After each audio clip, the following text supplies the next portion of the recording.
most of us here are on social media to some extent, but not everyone is on platforms like TikTok. So our next speaker is Tori Howard from Hooked on the Heath. And she's going to talk about how TikTok has exploded over the lockdown due to people being at home, having fun, making their own videos. Not only is she going to show us how to build a profile for your shop, she will share how she managed to go viral. Videos of her shop have been seen more than 300,000 times. Please welcome Tori. And I'm really sorry, Tori, but my mum, your mum, asked me to say that she taught you everything. She's not on TikTok yet. I need to get them on there. So hello everybody, I'm Tory Howard, as Alex said. I'm the co-owner of Hooked on the Heath in Knutsford. We also have another shop in Crewe, and we have a mobile fish and chip van also, which sadly hasn't been out too much of late. So I'm third generation in fish and chips. So my granddad had a fish and chip shop. You've obviously heard from my mum earlier, and obviously my dad actually lived in a fish and chip shop when he was brought up. So I did work for my mum and dad for a long time, but now me and my partner Craig Buckley, who I'm sure lots of you know, we run our own shops together. So we opened in 2019, the Hooked shop in Knutsford. It was actually an old toilet block that we've renovated into sort of a modern, trendy fish and chip shop. So it's actually very small, as you can imagine, that it previously been a toilet. But yeah, it's sort of a modern, fully functioning fish and chip shop. And we're sort of very lucky we're the only chip shop in the town, quite a big town. So it's been really busy. And the town that we're in, Knutsford's quite heavily populated with restaurants. So with them all being closed at the moment, it's sort of quite good for us because it's sort of helped us out when times have been difficult. We've actually been quite successful. I think the best thing to do is actually show you some of our TikToks. But just before I show you the videos, I just want to take a minute just to mention a really strong lady in fish and chips, Pat Crook, who sadly passed away last week. For those of you that don't know, Pat is Andrew Crook's mum. Andrew, obviously head of the NFFF. Andrew's a really good friend of mine, and I think we can all say, send our love and thoughts to Andrew. And I think we've all really appreciated what Andrew and the NFFF have done of late, really helping us out with the COVID restrictions. So just to mention that, she was a really strong lady. Her partner, Bill, was also a past president, so obviously she was heavily involved with fish and chips. So just send our thoughts to Andrew. So should we just jump into, let's see if I can share my screen now and just show you some of our TikToks. Portion of streams, share. So let's give this a go.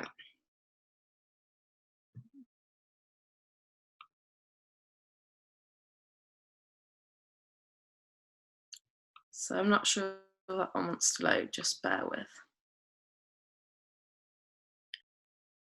Let's try maybe a different one. If not, Alet has got some other videos, so let's try and find quite one of the more popular ones. Let's go for this one.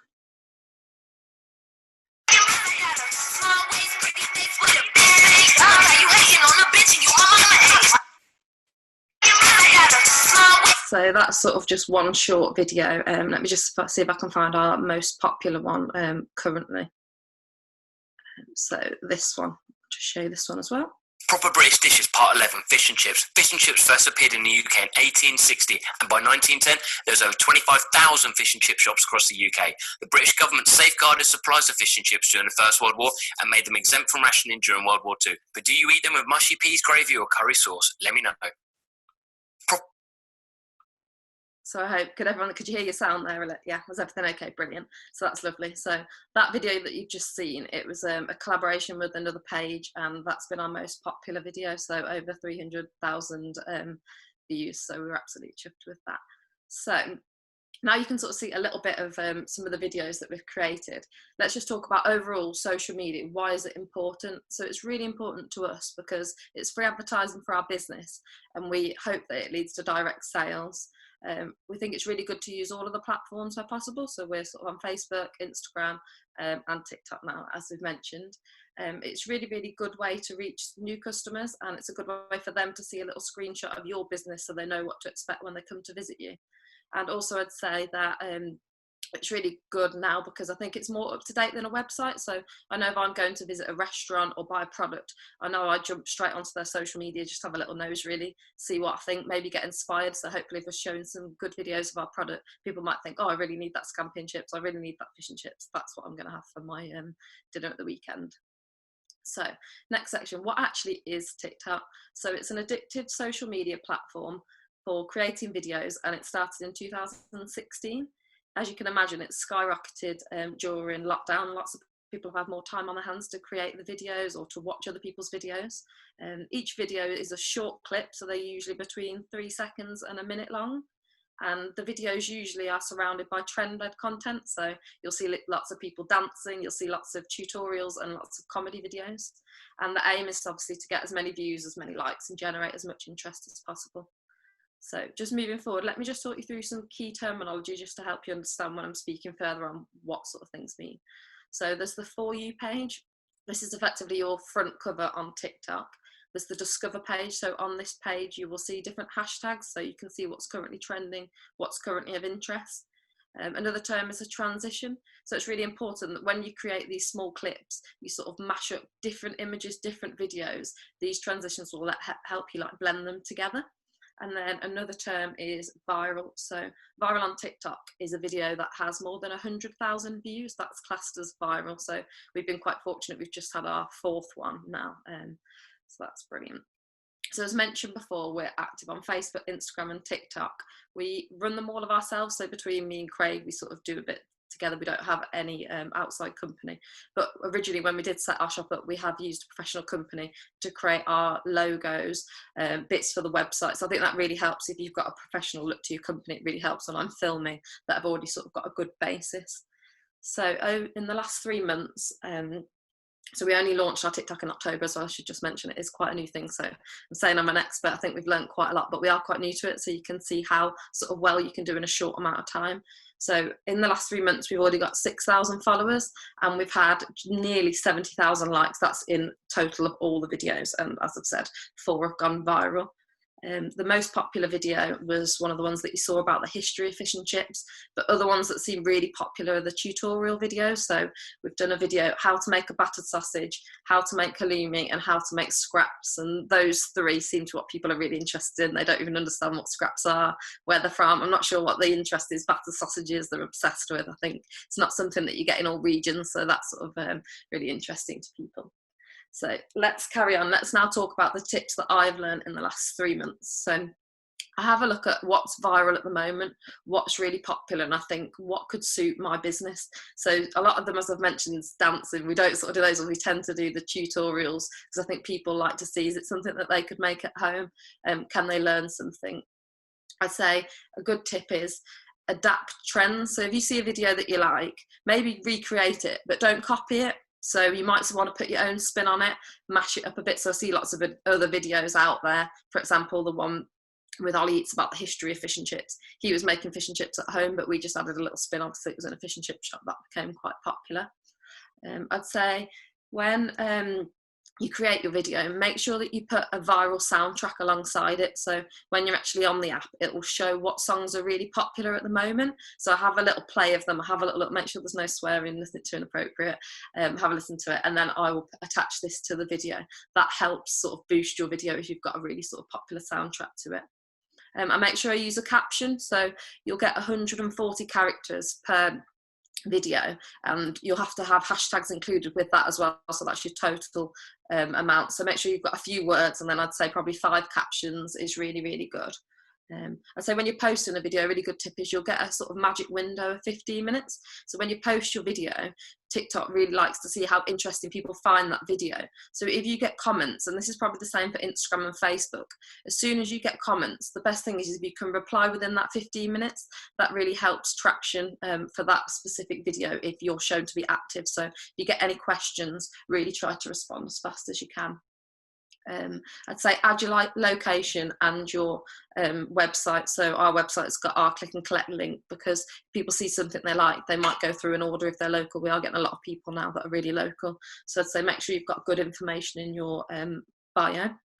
I'd say it's really good to plan ahead. So we're really busy at the weekends, and the weekends are really popular because people are off work and using a lot of social media. So the start of the week, I'd say plan ahead. Think about what videos you want to post and what those topics will be. This could be the same for Instagram and the same for your Facebook posts. I'll probably make a little note and think, right, next week I'm going to show how to make batter. I'm going to show how I'm doing peas curry, etc., and just have a list so that I know what's coming up ahead. I'd say have a look at your insights. So it'll actually tell you on Instagram and on TikTok when you're receiving the best sort of feedback, when the videos are best to post. So I know that for our videos, it's really good to post between 7 and 8 o'clock at night. Obviously, this is when people are scrolling or on their phones. So if I can post my videos out at that sort of time, I know that I'll get the best response. I'd say another tip is same for all platforms. Give credit to other accounts, other fish and chip shops, other food accounts. They might do the same back to you. You can gain more followers. Give as much free information as you can. Help other people out. This will help more people follow you as well because they think that they're going to actually benefit themselves. And I'd say have a look at hashtags that have got fish and chips, see what else is currently out there, see if it's missing anything. I'd say it's actually really good on TikTok because there's not actually that much out there. There's some stuff out there on fish and chips, but I think you could get some really good exposure if you use the platform. And just one last point is just to be aware of the negatives. I think the bigger you get, the more hate, the more trolls there are out there. So you've got to be quite thick-skinned. So I'd say there's 2 ways I deal with them. Sometimes I attack them head on. So I think I had one the other night that said, you haven't even sieved your pan up on that video. So then I reposted another video and said, of course we sieve our pans after every fry. It just wasn't shown in this clip. So I just think, just be proud, be bold. Sometimes I'm in that mood. Other times if there's really silly comments, just ignore them. It's just not even worth bothering. So I think, just think of how you want to deal with them. But yeah, obviously there's always a negative out there. So new section now, let's just talk about what does the algorithm of TikTok like. So as we said, the algorithm is the clever brain that runs behind all social media platforms. So on TikTok, it's that clever, and the same for Instagram, to be honest. They know how much good quality content that you're actually putting out there. So if a video is grainy or a picture is grainy or if it's unclear, it knows. So you won't get boosted. It already knows that how good the content is. I'd say the algorithm of TikTok likes your video to be watched in full because it shows people are interested, that they're not bored and clicking off. That's the same for Facebook. If you post a video, it knows how many people are watching. So you want to engage people to the end. So people are quite clever. They might put in their post, I think I had, for example, one on the batter sausage video actually nearly rolled off at the end. So I put watch till the end. I nearly dropped it, and that will make people watch it. And then it helps your video get more boosts. I'd say it likes lots of comments. The algorithm likes you to sort of get lots of conversation going. So as I mentioned before about that golden window, and with your tags, maybe write something when you're actually, so the video that you saw about the history of fish and chips, I think I wrote on the tag of that, what do you prefer, peas, curry, gravy? That will start a conversation, that will start potentially an argument over what they prefer. You're going to get more comments, more traction, and it should boost your page. I'd also say that it likes your people that are watching your video to save your video as it knows it's well liked. And I just say about all these hints and tips about the algorithm being clever, it is actually that clever. It knows that people suss things out. So keep doing your research of what you can do to improve your videos, because what I'm telling you now might be true, but in another few months it can sort of adapt and change. So that's some sort of really good hints and tips, and it's the same across all the platforms. It likes you to use all of its functions. So for example, with Instagram, if you're putting out posts, you're using the stories, you're using reels, you'll get more boosts to your videos. They'll become more popular because you're using all of the different features of that app in particular. So try and mix up. It's quite easy just to put posts out there, but just think about, are you using your stories? Have you created any reels? We haven't yet, which I think that should be something that is one of our aims for the future. Other aims for the future is just to grow, get more followers across all of them.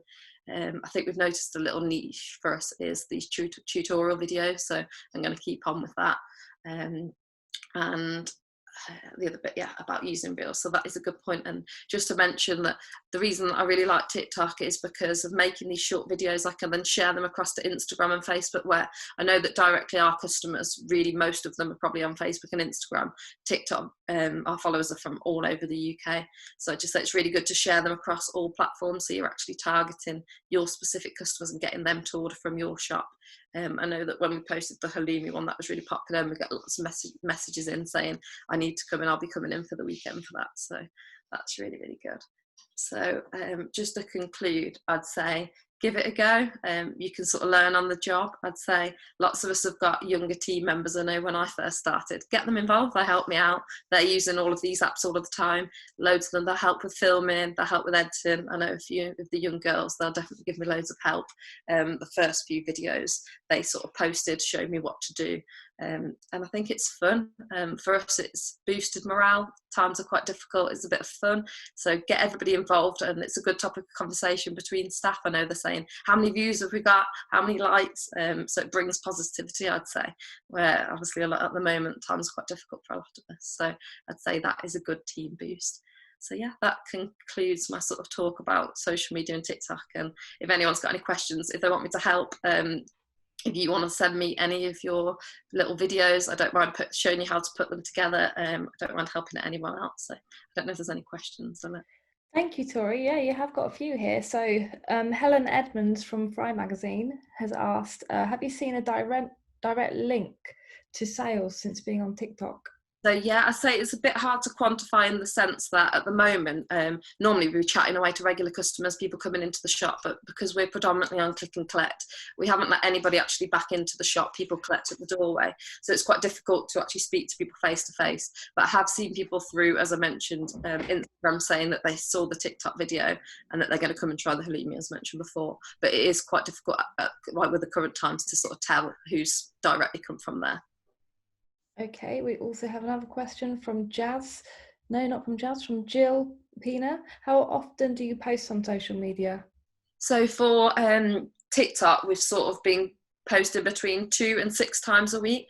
And what I'd say is be consistent with it. So if you feel like you have really good content, post every single day if you feel like it is top quality. But I'd say don't post for the sake of it. With Instagram, we're probably about once a week, something like that. But more when there's information to share, as I say, not just for the sake of it. Final question. Do you repurpose old content or is it all new? A mixture, so it is quite, we have to be careful at the moment because we have used some old content, and obviously with not wearing masks on it and things, you can get a bit of hate, so I do have to be careful with that. But I know some of the things in the pipeline, as I mentioned, we were a public toilet before.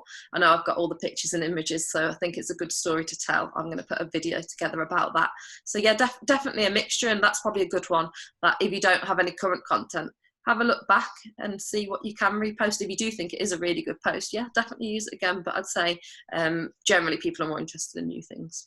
And roughly how many hours would you say you spend on it a week? Too many. Let's think. Actually posting and putting things out there, not so much, maybe like an hour or 2 hours, but researching and getting sucked into actually watching other people's content, probably, yeah, too much. Actually, one final, the questions just keep coming. Do you pay for advertising? Yeah, on Facebook we have, but not commonly at the moment because it seems to be doing quite well as it is. In our area, people seem to be quite on it, but we have done, yeah, paid posts on only on Facebook. Brilliant, that's fantastic. Thank you, Tori. Thank you so much. Popular session. Thanks, everybody.